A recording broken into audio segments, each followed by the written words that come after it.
सगळे वसुलीखोर भाजपसोबत गेले. भाजपमधलं वसुली रॅकेटचं मार्गदर्शक किरीट सोमय्या, खासदार संजय राऊत यांचं मोठं विधान. नागपूरच्या टिळक पुतळा परिसरात भाजपच्या स्थापना दिनानिमित्त कार्यक्रम. केंद्रीय मंत्री नितीन गडकरी, उपमुख्यमंत्री देवेंद्र फडणवीस आणि प्रदेशाध्यक्ष चंद्रशेखर बावनकुळे उपस्थित. कधीच फूट न पडलेला एकमेव पक्ष म्हणजे भाजप. भाजप कायम एकसंघ राहिला. नागपूरमधल्या भाजप स्थापना दिनाच्या कार्यक्रमात फडणवीसांचं वक्तव्य. जे लोक भाजपमध्ये येतील असं वाटलंही नव्हतं ते लोक भाजपमध्ये येत आहेत. मोदींच्या कामावर विश्वास ठेवून लोक भाजपमध्ये प्रवेश करत आहेत. चंद्रशेखर बावनकुळेंचं वक्तव्य. रत्नागिरी सिंधुदुर्ग लोकसभा मतदारसंघात महायुतीला उमेदवार मिळत नाही ही दुर्दैवाची गोष्ट. याचा अर्थ अपशकुनाला सुरुवात झाली. राजन साळवींचा टोला. रत्नागिरी सिंधुदुर्गबाबत शिंदे गट आणि भाजपमध्ये एकमत होत नाही. नारायण राणे सभा घेऊन लोकांना काय सांगणार? उमेदवार तेच आहेत की आणखी दुसरं कुणी? साळवींचा नारायण राणेंना टोला. कोकणच्या जनतेचा विश्वास हा ठाकरेंच्या शिवसेनेच्या पाठीशी. कोकण हा आमचा बालेकिल्ला. खासदार विनायक राऊत विजयाची हॅट्रिक साधतील. राजन साळवींना विश्वास. नाशिकमधून छगन भुजबळ यांना उमेदवारी मिळण्याची शक्यता. सुनील तटकरे रविवारी पत्रकार परिषद घेऊन घोषणा करण्याची शक्यता. लोकसभेच्या निवडणुकांपूर्वी ठाकरे गटाला मोठा धक्का. माजी मंत्री बबनराव घोलप आज शिंदे गटात प्रवेश करण्याची शक्यता. राजीनामा देऊन 2 महिने झाले तेव्हापासून कुणीही संपर्क साधला नाही म्हणून शिंदे गटात जाण्याचा निर्णय घेतला. बबनराव घोलप यांच्याकडून नाराजी व्यक्त. 50 वर्ष पक्षासाठी काम करूनही आमचं म्हणणं ऐकून घेतलं जात नाही. घोलप यांची खंत. कल्याणमध्ये श्रीकांत शिंदे शिवसेनेचे उमेदवार असतील. देवेंद्र फडणवीसांकडून श्रीकांत शिंदेंच्या नावाची घोषणा. श्रीकांत शिंदेंना निवडून आणणार. फडणवीसांचं वक्तव्य. तुम लढो हम कपडा संभालते हैं. श्रीकांत शिंदेंची उद्धव ठाकरे आणि आदित्य ठाकरेंवर टीका. कल्याणमध्ये आदित्य ठाकरे उद्धव ठाकरे लढणार असं सांगितलं जात होतं. मग आता काय झालं? श्रीकांत शिंदेंचा सवाल. श्रीकांत शिंदेंना उमेदवारी मिळाली याचा आनंद, पण ते कमळावर लढणार की धनुष्यबाणी या चिन्हावर याबाबत संभ्रम. ठाकरे गटाच्या उमेदवार वैशाली दरेकर यांचा श्रीकांत शिंदेंना टोला. ठाणे आणि कल्याणमध्ये ठाकरे गटाचा उमेदवारच विजयी होणार. कल्याणमध्ये लढत होणारच नाही. श्रीकांत शिंदेंच्या उमेदवारीवर संजय राऊत यांची टीका. श्रीकांत शिंदे विक्रमी मतांनी विजयी होतील. 400 खासदारांमध्ये श्रीकांत शिंदेही असतील. रवींद्र चव्हाण यांचा विश्वास.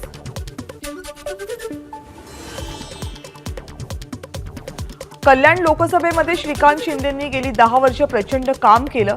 जनतेचा त्यांना चांगला प्रतिसाद आहे. कल्याणचे उमेदवार म्हणून त्यांचं नाव जाहीर केल्याबद्दल फडणवीसांचं स्वागत. नरेश म्हस्केंची प्रतिक्रिया. श्रीकांत शिंदेंची सीट आधी जाहीर झाली असती तर इतरांना वाटलं असतं मुख्यमंत्र्यांनी फक्त मुलाचाच विचार केला. फडणवीसांनी श्रीकांत शिंदेंच्या नावाची घोषणा करून युती घट्ट असल्याचं दाखवलं. रामदास कदम यांचं वक्तव्य. कल्याण मतदारसंघामध्ये श्रीकांत शिंदेंचं काम आहे, पण स्वतःच्या ताटात आधी वाढून घेण्याची पद्धत शिवसेनेत नाही. यापूर्वीच्या सरकारमध्ये युवराज आधी मंत्री झाले, मग कार्यकर्ते झाले. शंभूराज देसाईंची उद्धव ठाकरे आदित्य ठाकरेंवर टीका. विजय शिवतारे यांनी उमेदवारी माघारी घेतल्यावर मुख्यमंत्री आणि उपमुख्यमंत्र्यांची सासवडमध्ये जाहीर सभा. 11 तारखेला संध्याकाळी 5 वाजता महायुतीची प्रचार सभा. मुख्यमंत्री एकनाथ शिंदे, मंत्री गिरीश महाजन आणि मुक्ताईनगरचे आमदार चंद्रकांत पाटील यांच्यात बंद दाराआड चर्चा. रक्षा खडसे आणि एकनाथ खडसेंविषयी चंद्रकांत पाटील यांची नाराजी दूर करण्याबाबत चर्चा झाल्याची सूत्रांची माहिती.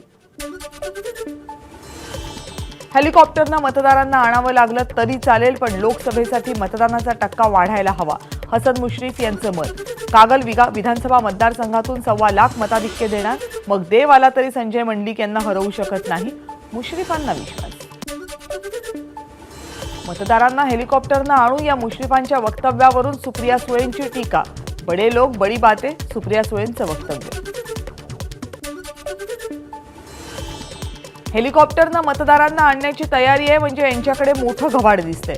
हसन मुश्रीफ यांनी केलेल्या वक्तव्यावरून जयंत पाटील यांचा टोला. देवेंद्र फडणवीसांचं वक्तव्य हास्यास्पद. बारामतीत कुणाची लढत आहे हे जनतेला माहित आहे. कोण जिंकणार हे त्यांच्या सर्व्हेमध्ये कळलं असेल म्हणून नॅरेटिव्ह बदलण्याचा प्रयत्न. देवेंद्र फडणवीसांच्या वक्तव्यावर जयंत पाटील यांचं उत्तर. जयंत पाटील त्यांच्या पक्षामध्ये नाराज. निवडणुकीमध्ये जयंत पाटील कुठेही दिसत नाहीयेत. त्यांना त्यांच्याच पक्षात कोणी विचारत नाही. देवेंद्र फडणवीसांचा खोचक टोला. इंडिया आघाडी आणि महाविकास आघाडी म्हणजे डबे नसलेलं इंजिन. असे डबे नसलेलं इंजिन काही कामाचं नाही. देवेंद्र फडणवीस यांची टीका. भिवंडीच्या जागेवर शरदचंद्र पवार पक्षानं घोषणा केल्यानं काँग्रेस नाराज. भिवंडीच्या जागेवर चर्चा करण्यासाठी कोकणातील काँग्रेस नेत्यांची भिवंडीत बैठक. विश्वजित कदम आणि विशाल पाटील यांनी काल रात्री काँग्रेसच्या वरिष्ठ नेत्यांची घेतली भेट. सूत्रांचा दावा, सांगलीच्या जागेसंदर्भात मल्लिकार्जुन खरगे, केसी वेणुगोपाल यांच्यासोबत चर्चा झाल्याची माहिती.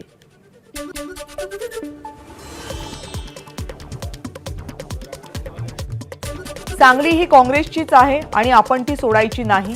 सांगलीचे काँग्रेसचे उमेदवार विशाल पाटील यांची सांगलीतील काँग्रेस कार्यकर्त्यांना उद्देशून पोस्ट. सांगलीची जागा लढवू आणि जिंकू, विशाल पाटील यांनी केलं जाहीर. सांगलीच्या जागेवरून महाविकास आघाडीतला तणाव वाढला. सांगलीची जागा आमचीच आहे, आम्ही सक्षम आहोत जागा लढवण्यासाठी. सांगलीच्या जागेवरून विश्वजित कदम यांची पुन्हा एकदा आक्रमक भूमिका. विशाल पाटील यांचा पायलट कुणीतरी वेगळाच, त्यांचं विमान फक्त गुजरातकडे जाऊ नये, संजय राऊत यांचं सूचक वक्तव्य. सांगलीबाबत चर्चा सुरू आहे. सांगली भिवंडीचा तिढा लवकर सुटेल, काँग्रेसचे प्रभारी रमेश चेन्नीथला यांचं वक्तव्य. ठाकरे गटानं मित्रपक्षांना विचारात न घेता उमेदवारी जाहीर केली. सांगलीच्या उमेदवारीवरून शरद पवारांचा उद्धव ठाकरेंवर निशाणा. सांगलीच्या जागेवरून काँग्रेस आणि शिवसेनेत पोस्टरद्वारे वाकयुद्ध. संजय राऊतांच्या सांगली दौऱ्यावर काँग्रेसची कार्टूनच्या माध्यमातून टीका, तर काँग्रेसच्या टीकेला ठाकरे गटाकडूनही कार्टूनच्याच माध्यमातून प्रत्युत्तर.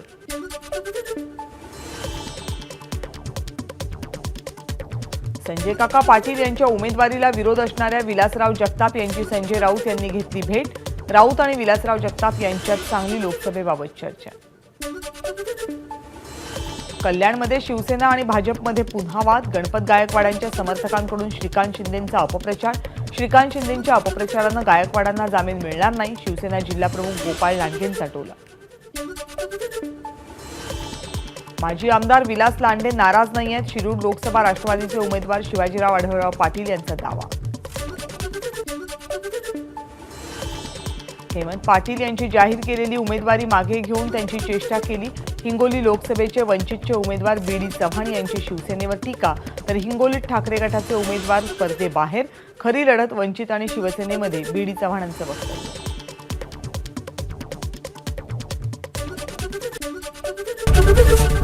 एबीपी माझा, उघडा डोळे बघा नीट.